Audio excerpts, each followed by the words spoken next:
Are you thinking of getting a Great Dane puppy? Well, you've come to the right place, as in today's video, I'll be breaking down everything you need to know about raising the perfect Great Dane puppy.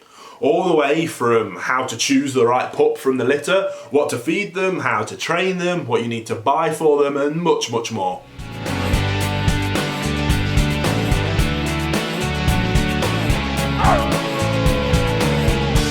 Welcome back to the Canine Show. I'm Will, I'm a behaviourist and I'm the owner of FenrirDogTraining.com. And my passion is helping people choose the right breed for their lifestyles and then teaching them to become amazing owners that raise perfect canine companions. So, if you are new here, please consider subscribing. But let's get into today's video and we'll start with a quick overview of the Great Dane and see if they're the right breed for you before we jump into the puppy details.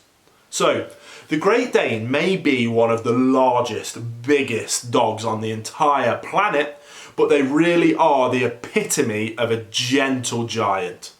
They have absolutely beautiful, wonderful, kind, gentle and playful temperaments.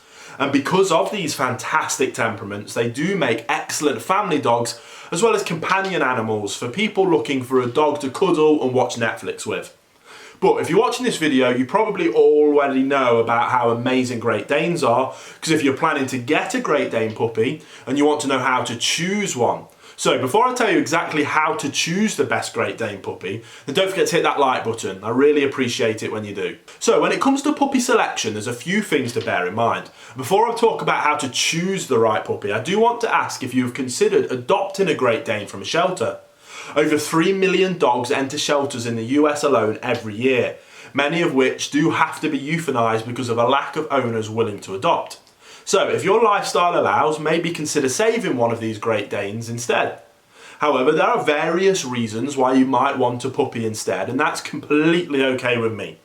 The main thing you need to be aware of is to steer well clear of puppy mills and puppy farms at all costs.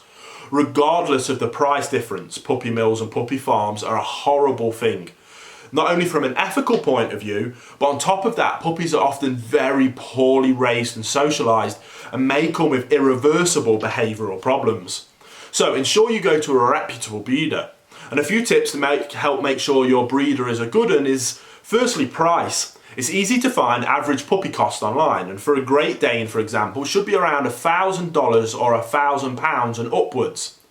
Any less than that and it should be making you raise your eyebrows, as to raise puppies properly, it costs a lot of money, and breeders obviously then need to reflect those prices in the cost of the puppy. A good breeder should also ask you lots of questions to ensure that you can provide a good home.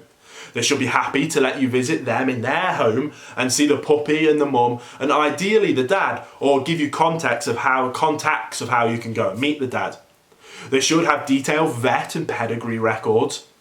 And there's lots more checks you can do, but those give you a good starting point. When you visit the puppies, you should check the temperament of mum.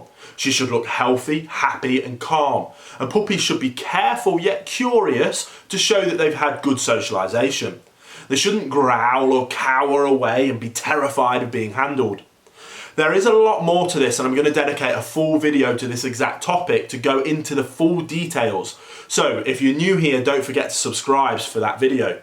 But that gives you a quick overview of what to look for your breeder. But when you are happy with your breeder and their litter, then it's time to choose your pup. Sometimes breeders charge extra for first choice, or you may be lower down on the waiting list and you might not have much choice. But where you do have choice, you should be looking for 5 main things. The first is being confidence. Ideally you want to observe this without your presence being known by the puppies, and watch how the pups are with each other. And then watch how they act in your presence. You should be looking for a pup that is outgoing and playful, but is neither overly submissive or overly aggressive or dominant. The second is activity level. This can be more based on your lifestyle, as are you insanely active and want a partner for mountain climbing, then maybe go with the pup that's on the go and playing most. That could be a good fit. Or do you prefer to chill on the sofa and watch films and want a dog to cuddle with? Then maybe the dog chilling out and who is most relaxed would be best. The third thing is sociability. How social is the pup? We want a puppy that will approach with its head held high and its tail wagging, showing that it's a social dog. The fourth thing is temperament.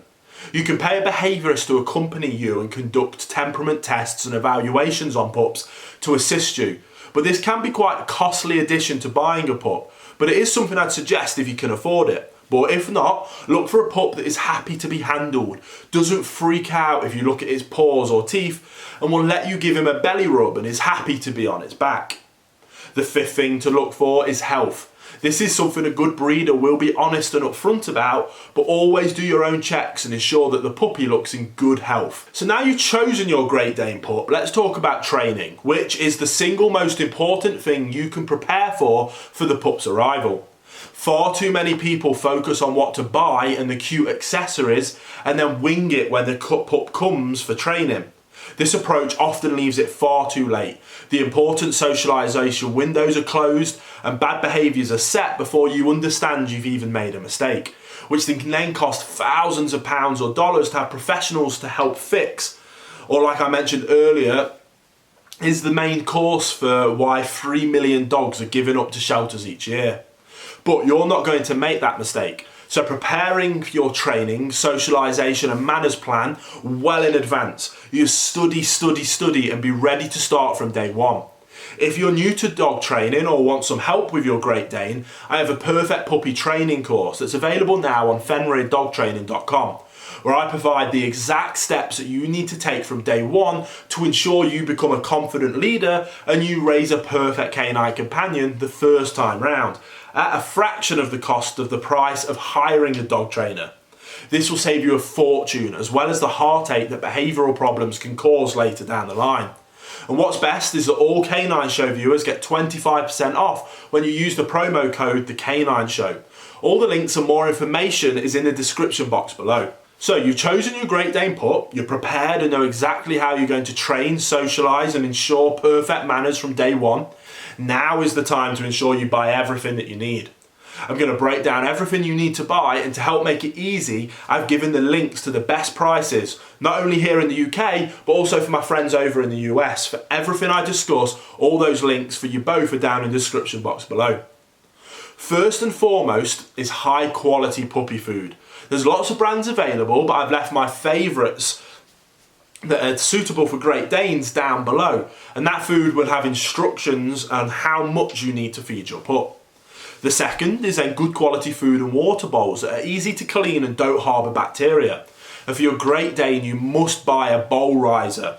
Adjustable is best, so you can raise it as they grow, and this will help make sure that they don't suffer from gastric torsions from straining down to the floor for their food, with them being such large dogs. The third thing is dog beds, bedding, a crate if you want to crate train your pup, which I do recommend you do. A playpen is also useful for keeping them confined while you're busy, to keep them safe and also help with toilet training. And baby cakes can help with this as well for blocking access to certain rooms. My personal favourites are all listed below as always. Next is a variety of toys to help with chewing.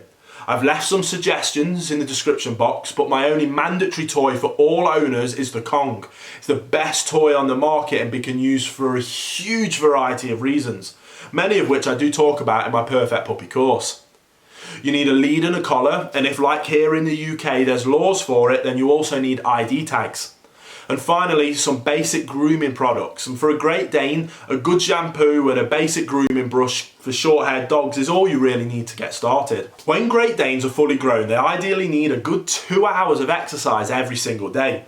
But you need to slowly build up to that over time, as too much exercise too early can damage their growing bones and joints. Especially when they're very young, be careful not to let them jump up and down off furniture, and take it slow with stairs and steps. If you have a garden or secure outdoor area, then let them roam and explore and burn off their energy, and you can tie that in with toilet training.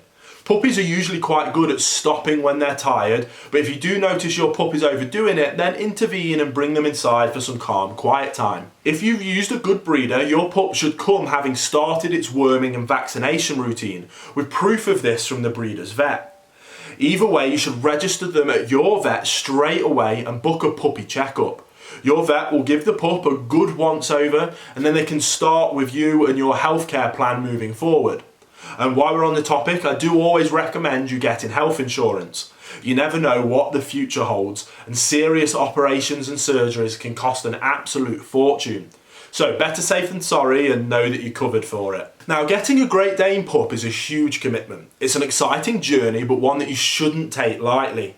If you are new to this channel, I make daily videos educating people all about man's best friend.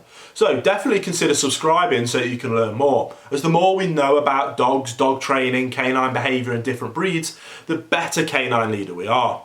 Thank you so much for watching, and I look forward to talking to you on the next episode of The Canine Show.